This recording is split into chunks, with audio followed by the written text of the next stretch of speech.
शादी ब्याह महंगे हो गए हैं, तो इसका आसान तरीका है कि खामोशी से कर लें, 4 साल बाद मीडिया निकाल लेगा, पता ही ना चले किसी को। स्पीकर साहब, कल तो आए इसाक साहब और एक बम गिराकर चले गए, तो उनको वो रुके भी नहीं, आपने मुझे वक्त भी नहीं दिया। उनको तो मुबारकबाद पेश करनी थी यहाँ आने पर कि 4 साल कैदो बंद की सऊबतें उठाई और उसके बाद वो आए और यहाँ पर हमें भले बम ही गिराया मगर अपना चेहरा दिखा दिया। तो जनाब स्पीकर, इधर जिससे भी पूछा उन्होंने कहा कि भाई ये जो IMF से मुआहदा हुआ है ये मुल्क के लिए बहुत ज़रूरी है और ये है वो है, तो मैंने भी कोई तनकीद नहीं करनी थी। अब जाहिर है पाकिस्तान को डिफ़ॉल्ट होता तो नहीं देख सकते, हालांकि गो कि इसमें मेरा कोई हिस्सा नहीं है, तो लेकिन मैंने सिर्फ वज़ीर ख़जाना साहब को एक रिक्वेस्ट करनी थी कि 15 और 25 वाले को तो छोड़ें, मुझे एक 50,000 वाले का बजट बनाकर दिखा दें। आप मुझे बजट बनाकर दिखा दें, मैं आपको इसको भी मैं आपको वोट दूंगी और आइंदा आने वाले आपके फैसलों को भी मैं सेकंड करूंगी। तो ये कौन सी बात है कि आप आए, आप जिस दुख तकलीफ और कर्ब से गुजरते ही नहीं हैं, उससे गुजरते ही नहीं हैं, और आप यहाँ पर आके भाषण देते हैं कि ये हमें मुश्किल फैसले करने पड़ेंगे। मुश्किल फैसले अपने लिए करें ना, अपने लिए क्यों नहीं करते? अवाम को सादगी का दर्स दिया जा रहा है, इनके एक एक लिबास और इनकी अशिया जो इस्तेमाल करते हैं उनकी कीमतों का आपको अंदाजा है? डेली एक फोटो शूट आता था, 15 लाख रुपए का कोट, 10 लाख का जूता, 15 लाख का स्कार्फ। ये एक पाकिस्तान जो डिफॉल्ट हो रहा है, वेंटिलेटर पर है, उसकी आवाम को ये मजाक एक तस्वीर ट्विटर पर डेली शेयर होती थी। मुझे सिर्फ एक 50,000 वाले के जीने का हक छीन लिया है उन लोगों से। आप मुझे बताएं कि ये पेट्रोल के लिए यहीं पर ही थे। मेरी एक और आपसे रिक्वेस्ट है कि कोई ऐसा रूल है कि जो हुकूमत है वो यहीं बैठी रहे और अपोजिशन के वो बेंच हो जाए, क्योंकि मेरे ख्याल में इन बेंचेस में, इन चेयर्स में कोई प्रॉब्लम है कि यहाँ पर बैठने वाला बोलता है और वहाँ पर जाकर सुम्मुन बुकमुन उम्यून बन जाते हैं ये लोग, इनकी जुबान नहीं चलती। और यही जब मैं वहाँ पर बैठ के हुकूमत पर तनकीद करती थी तो यहाँ पर सब बैठे डेस्क बजाते थे। आज जब मैं यहाँ पर खड़ी होकर हुकूमत पर तनकीद करती हूँ तो उन सबको प्रॉब्लम होता है। तो जनाब स्पीकर, इन्होंने तो यहाँ तकरीर कर दी, इस तकरीर के बाद अगर इतनी हिम्मत है, कल मैं एक ग्रोसरी शॉप तक गई थी, वो भी कोई F6 नहीं गई थी, यहाँ कोई चाइना मार्केट के पीछे कोई दुकान है, वहाँ पर जाकर आप लोगों की तकलीफ, उनकी आंखों से उनका अंदाजा लगा लें। मुझे यहाँ पर कल ये करंट डेफिसिट और खुदा जाने क्या क्या बता रहे थे, मैं या आप अपने हलके में जाकर किसी गरीब आवाम को क्या इनको करंट डेफिसिट बताएंगे कि हमारी अयाशियों से तुम लोग इस साल तक पहुंचे हो, अब तुम ही लोगों को बर्दाश्त करना पड़ेगा, ये कुर्बानी तुम लोगों को देनी पड़ेगी। लेकिन फिर मैंने सोचा कि कुर्बानी तो हलाल जानवर की जायज़ है, तस्मीन हम हलाल हैं, जिनकी कुर्बानी नहीं है उनकी कुर्बानी जायज़ नहीं है। अब आप देख लेंगे कि यहाँ पर उठते ही जो बोला था, मैं आज इस फोरम पे अपनी पार्टी की तरफ से, मुस्लिम लीग फंक्शनल और सदर पीर पगारा और सदरुद्दीन शाह की तरफ से मैं आप बिलावल साहब को मैं दावत देती हूँ कि आप सिंध से महंगाई मार्च शुरू करें, हम आपके साथ हैं। और मैं अपने एमक्यूएम के भाइयों को, ये वक्त है अपनी महाजर कौम के सारी गिले दूर करने का कि तब भी आप लोगों के साथ थे महंगाई के लिए और आज भी इस हुकूमत को लात मारी है इस महंगाई की वजह से। लेकिन हम यहाँ पर बैठ के सिर्फ बातें करेंगे। यहाँ पर मेरी कुछ मेंबरान से बात हुई है, नाम नहीं लूंगी मैं। एक से मैंने कहा कि कल तुम डेस्क तो ना बजाते, सुन ली थी तकरीर, कहता गरीब पैदा क्यों होता है, गरीब का कसूर है। इधर किसी ने मुझे बोला कि मुसलमान को सब्र और शुक्र का दर्स दिया गया है, सब्र शुक्र करें, पूरी दुनिया में महंगाई है। मैं टिम हॉर्टन्स और क्या कहते हैं PSL का मैच देखने वाले और कराची 2 दरिया में खाने वालों की बात नहीं कर रही, मैं उसकी बात कर रही हूँ जिसके 5-5 बच्चे और एक बाइक है, वो पेट्रोल भरवाएगा, दवाई लेगा या क्या करेगा। इन्होंने यहाँ पर वो कहते हैं कि शहद में घोल घोल के यहाँ पर सारा ये बजट बता दिया। मैं वैसे लिखा हुआ पढ़ नहीं सकती इसलिए कि उसमें जज्बात नहीं होते, वो रीडिंग होती है। जैसे कल परसों ये वजीर खजाना साका साहब ने आके बिना जज्बात के यहाँ पर आकर कागज पढ़ के और ये जा और वो जा दूसरे के ऊपर, और पीछे यहाँ पर बैठे हुए सारे पीछे डेस्क बजा रहे थे कि उसने वो कर दिया, क्योंकि इनकी तो दुकान चल रही है। मैं उस दिन नहीं थी, मैं उनको खराजे तहसीन पेश करती हूँ मुफ्ती अब्दुल शकूर को कि जिन्होंने एटलीस्ट इन 2 वजारतों के कपड़े उतार कर हम लोगों को दिखाए। ये ऐसे नहीं होगा। मुझे बताएं कि वो आवाम ही नहीं रहेंगी तो आप लोग हुकूमत किस पे करेंगे?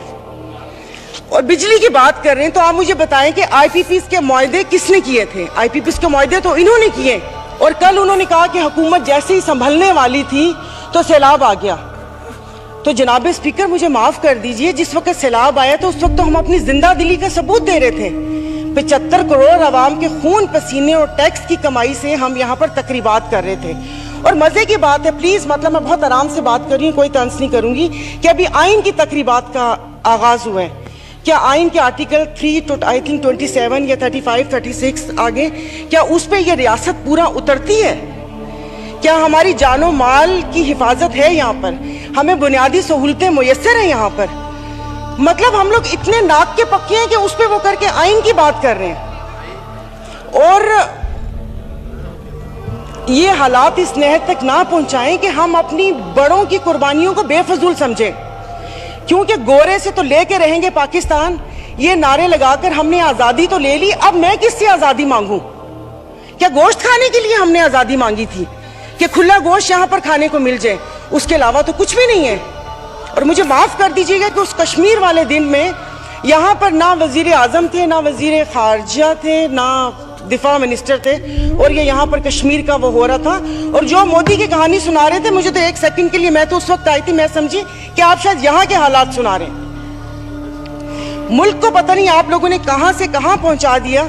टैक्सीज की बात करें, जैसे अभी मेरे भाई ने बोला कि रमजान आने वाला है, मशरूबात पर, अरे मीठे मशरूबात पर क्यों टैक्स लगा रहे हैं? कड़वे मशरूब को लीगल करके उसके ऊपर टैक्स लगाएं ताकि रेवेन्यू भी मिले पाकिस्तान को। मीठे मशरूबात, गरीब रोजा रख के एक उसकी ख्वाहिश होती है रूह अफ़ज़ा पीने की या वो करके, और उन्होंने कहा बाकी चीज़ों पे टैक्स नहीं लगा। मुर्गी गोश्त महंगा नहीं हुआ, वो अल्हम्दुलिल्लाह हमारे पाकिस्तानी खुद ही महंगा कर लेंगे।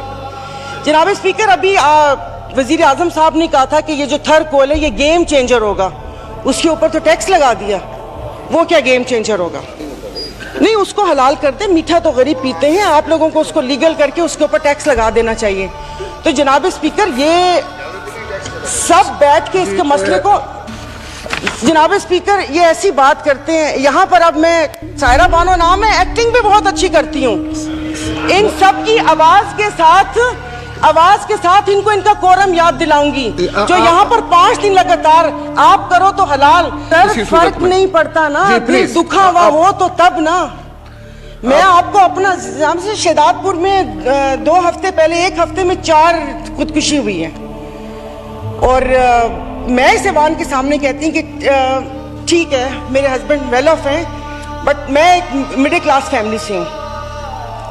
मेरे भाई ने परसों मुझे मैसेज किया और उसने बोला कि दुआ करोगे मैं मर जाऊं। और वो सिर्फ एक मेरा भाई नहीं है, मैं पूरे अपने जो भाई जिनका राब्ता मुझसे नहीं है, मैं उनकी मैं बात कर रही हूँ। जनाब स्पीकर, कल मैं गई थी, वो जिस बंदे ने 4 टमाटर और 4 आलू लेकर 400 उसके पास नहीं थे, उसने पर्स निकाला, मैं शर्म से गड़ के मर गई। 272 लीटर पेट्रोल आप लोगों ने मुश्किल करनी है तो आप V8 और बड़ी बड़ी ग्रैंड क्रूजर को 500 लीटर पेट्रोल देना, गरीब को आप नहीं वो करें। दवाइयां तो वो दवाई नहीं मिलती, सरकारी अस्पताल का आपने हाल देख लिया। मैं प्लीज आप मार दें, आप प्लीज मार दें। ये मेरी बहन पीछे बैठी हो तो पीछे ही बैठी रहो, अगली दफा की टिकट नहीं मिलेगी अगर ज्यादा चुट की तो। ऑनरेबल स्पीकर, मतलब इनके दिमाग मिले ही नहीं उन लोगों से, इनके भूसा भरा हुआ दिमाग में। ऑनरेबल मेंबर, आप मुझे एड्रेस करें। और नहीं सर, ये ऐसे बोलती को काम है नहीं, पार्टी में कोई पूछता है नहीं, और यहाँ पर आके सिर्फ ये 4 अल्फाज बोल के और उसको वो कोशिश करती है कि हमने भी उंगली कटवा के शहीदों में नाम लिखवाया। मतलब ये कौन लोग हैं? आप जारी रखें। तो आप मुझे बताइए, अशराफिया तो चली जाएगी यहाँ से, तो हम बदमाशियों को मार देना कि इस मुश्किल हालात में भी जीने की ख्वाहिश रखते हैं, ये बदमाशी नहीं है तो और क्या है? इज्जतें नीलाम हो। अभी तो पहले किसी ने मुझे कहा कि आगे क्या होगा, बच्चे तो बिकते थे, इज्जतें भी नीलाम होती थी। आई एम सॉरी, भले आप एक्सपेंस कर दीजिएगा अल्फाज, पहले ढके छुपे होती थे, अब खुलेआम होंगी। और मैं इज्जत नहीं बोलूंगी, जिस्म फरोशी बोलूंगी, क्योंकि अगर इज्जतें बिक रही होती तो सब खरीद लेते, फिर बिल लाने की जरूरत ना पड़ती कि इज्जत दो हमें। सब यहाँ पर बैठे हुए इज्जतें खरीद लेते अगर इज्जत बिक रही होती। तो आप मुझे बताएं कि कोई लाया अमल दे दें कि अगले 5 साल तक ये मुश्किल हालात बर्दाश्त कर लो या 10 साल तक बर्दाश्त कर लो, तो फिर भी तसल्ली हो कि ठीक है मैं नहीं रही तो ठीक है मेरे बच्चे उसमें रहेंगे। सर आपने तो बच्चों से जीने का हक छीन लिया इन लोगों ने। 20,000 वाला क्या करेगा? और इंसाफ की आप बात करते, मैं तो अदालतों वाली इंसाफ या उस चीज़ की अभी वहाँ तक तो मैं गई नहीं। आप ये चीज़ों को देख लें, यानी कि मेरी अगर आमदन 10 लाख रुपए महीना आता है, मैं भी वही मुर्गी खरीद रही हूँ 800 रुपए किलो, और मेरा ड्राइवर बच्चल जिसकी 30,000 रुपये तनख्वाह है वो भी 800 खरीद रहा है। वो दूध 200 रुपए किलो मैं भी ले रही हूँ, 200 किलो वो भी ले रहे हैं। मैं घर में अब ग्रोसरी नहीं लाती इसलिए कि मुझे शर्म आती है कि वो ड्राइवर बावर्ची उठाएगा तो उसके दिल में क्या होगा कि ये थैले भरे आ रहे हैं और उसके घर में खाने को है या नहीं है। 2-2 किलो की चीज़ मंगवा लेती हूँ कि जाओ बेटा सामने से लेकर आ जाओ। तो आप मुझे बताएं, मतलब थोड़ा सा जीने का हक दे दे, खुदा पाक को जाके जवाब देना। यहाँ पर आप आयतें पढ़ाते हैं, आयतें पर्दा कर चुकी हैं, आयतें पर्दा कर चुकी हैं। अभी ये कहते हैं वो तिकड़ी ना, ये इनको शर्म नहीं आती, रात के अंधेरे में पेट्रोल का पंप गिराते हैं, तो वो भी जरूर रात के अंधेरे में पेट्रोल का पंप गिराते हैं। मुझे तो समझ नहीं आ रही थी, चश्मा नहीं था, मैंने कहा ये क्या हो गया, शायद मैं रात को रोई हूँ, अल्लाह पाक ने मेरी दुआ सुन ली। पता चला वो पिछले थे मैसेजेस ना, जब वो यहाँ पर बैठा करते थे। अब सब कुछ जायज़ है, सब कुछ हलाल है। यहाँ पर बहुत तुर्की हमारे भाई हैं, और शुक्र अल्हम्दुलिल्लाह शाम का नाम भी लिया, क्योंकि पहले 1 हफ्ता तो उस बेचारे का नाम ही नहीं था। फिर जब इंटरनेशनल मीडिया ने डालना शुरू किया तो हमने भी शाम बोलना शुरू कर दिया।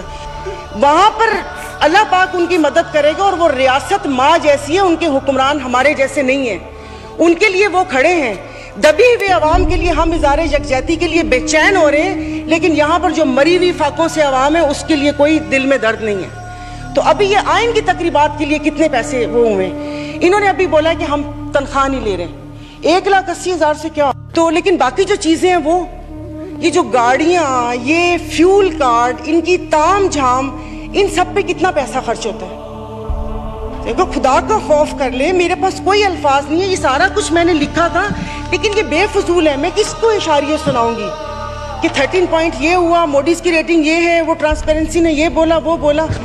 हम में से तो किसी को भी जरूरत नहीं है, सब अल्हम्दुलिल्लाह खाते पीते घरानों से, सब अल्हम्दुलिल्लाह खाते पीते घरानों से, लेकिन किसी और का तो सोच लें। तो ये यहाँ पर प्लीज, मतलब अब तकरीबन साल होने वाला है, आप भी कहते रहे, लेकिन यहाँ पर आने की तौफीक नहीं हुई। मैं कुछ लोगों को, आप लोगों को दिलचस्पी होगी, आप यकीन नहीं करें, मुझे इस ऑडियो लीक से पीटीआई क्या कर रही है क्या नहीं कर रही है मुझे कोई दिलचस्पी नहीं है।